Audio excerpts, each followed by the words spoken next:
So here, as you can see, this is the adapter.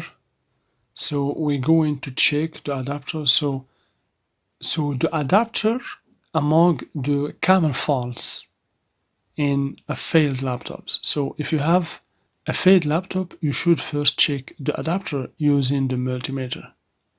Because if the adapter is not okay, the laptop cannot be operated.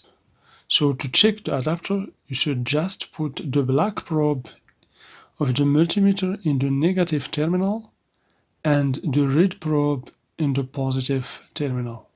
So to use the multimeter, you should set the multimeter to the DC voltage option, okay?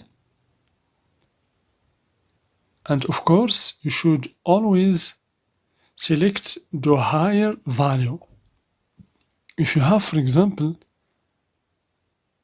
an adapter with 19 volts, you should choose 20 volts. But if you have an adapter with 20 volts or more, you should choose 200 volts and so on, okay? So you should always choose the higher voltage or the higher value. So put the black probe in the negative terminal and the red probe in the positive terminal to check the adapter. And of course, there is a pin, or the third terminal is for to charge the battery, okay? And of course, you should always pay attention to the specification that is marked over the adapter.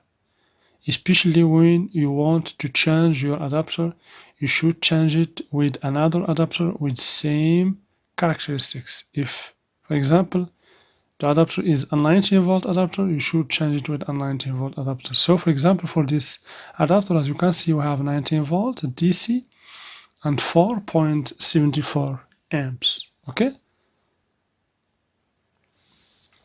So always you should pay attention to the output of every adapter, okay? For example, for this adapter, we have here 19 volt, you should measure 19 volt using the multimeter.